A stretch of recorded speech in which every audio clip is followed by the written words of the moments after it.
Most of us chase happiness, so why do we feel empty? Russell has the answer. Today, we're breaking down the conquest of happiness in 10 minutes. Most of us spend our lives chasing happiness. We work longer hours to earn more money, scroll through social media hoping for validation, or chase fame thinking it will fill the void. But how often do we stop and ask, why, despite all this effort, do so many of us still feel empty? If that question has ever crossed your mind, you're not alone. Nearly a century ago, a brilliant philosopher named Bertrand Russell asked the same thing. In his timeless book, The Conquest of Happiness, Russell doesn't just diagnose the problem of modern unhappiness, he hands us a practical guide to overcoming it. Today we're diving into this classic work to uncover why our happiness hunts often leave us disappointed, and how we can swap that emptiness for genuine lasting joy. Let's get started. First, a bit about the man behind the book. Bertrand Russell wasn't just any philosopher. A Nobel Prize winner in literature, a groundbreaking mathematician, and a fierce advocate for peace and reason. Russell lived a life marked by intellectual curiosity and a deep concern for human well-being. He wrote The Conquest of Happiness in 1930, a time of economic uncertainty and social upheaval in the wake of World War I. But here's the thing, the struggles he describes, feelings of isolation, the pressure to succeed by society's standards, and the quiet despair of unfulfilled lives, are just as relevant today as they were back then. Russell believed that happiness isn't a stroke of luck or a luxury reserved for the few. It's a skill of conquest, as the title suggests, that anyone can achieve with the right mindset and habits. And to master that skill, he says, we first need to understand why we're unhappy in the first place. So why are so many of us unhappy? Russell's answer might surprise you. It's not because the world is cruel, or because we're unlucky. More often than not, it's because we're trapped in a cycle of self-absorption. Think about it. How much of your day is spent ruminating on your own problems, your own insecurities, or your own desires? Russell calls this the prison of self. When we're stuck here, we become hyper-aware of our flaws, our failures, and what we lack, and blind to the beauty and connection around us. Take, for example, the person who's obsessed with their career. They work 80-hour weeks, climb the corporate ladder, and yet, the moment they hit a promotion, they're already thinking about the next one. Or the person who's consumed by envy scrolling through Instagram, comparing their life to others, and feeling inadequate because their house isn't bigger, or their vacation isn't fancier. Russell argues that these habits, what he calls negative preoccupations, poison our happiness. They make us feel small, anxious, and perpetually unsatisfied. And the worst part? We often mistake these preoccupations for ambition or self-improvement. But here's the truth. Chasing wealth or fame isn't inherently bad.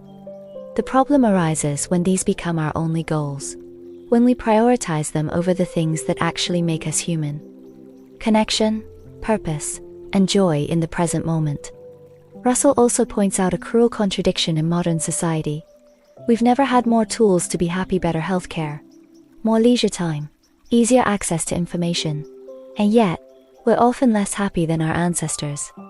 Why? Because we've bought into a lie, that happiness comes from having more, not from being more. Our culture tells us that success equals money, status, and material possessions. So we chase these things, convinced they'll make us happy. But Russell saw through this. He noticed that people who base their happiness on external rewards, like a big salary or a fancy car, always one setback away from despair, lose the job, and the whole house of cards collapses. On the flip side, people who find happiness in internal sources, like meaningful relationships, creative work, or a sense of purpose, are far more resilient. They don't depend on the world to validate them because they've already validated themselves.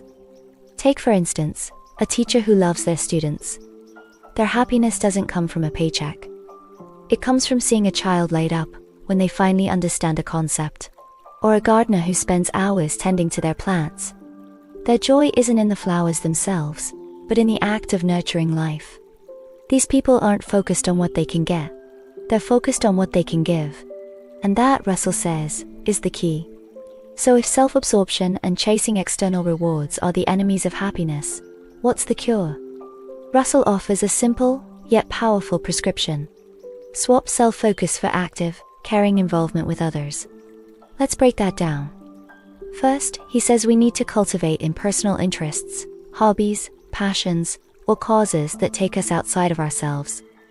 Maybe it's painting, playing an instrument, volunteering at an animal shelter, or even stargazing.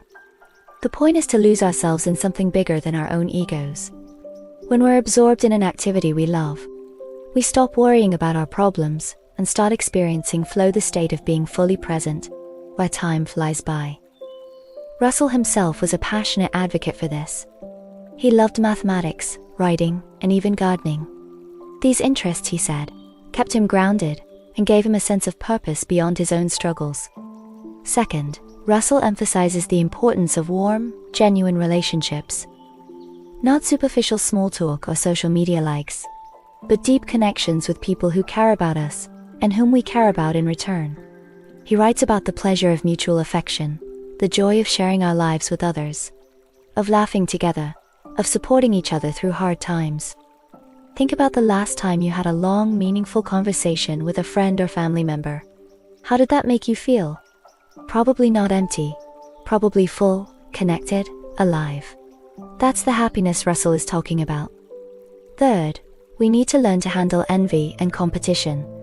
Russell wasn't naive. He knew that envy is a natural human emotion.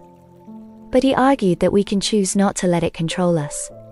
Instead of comparing ourselves to others, we can focus on our own growth and progress. Ask yourself, am I better today than I was yesterday? Not am I better than the person next to me? This shift in mindset takes practice, but it's crucial. Envy turns us into spectators of other people's lives. Self-improvement turns us into participants in our own. Finally, Russell stresses the value of meaningful work. Not just a job that pays the bills, but work that we find purposeful, work that uses our skills, challenges us, and contributes to something beyond ourselves.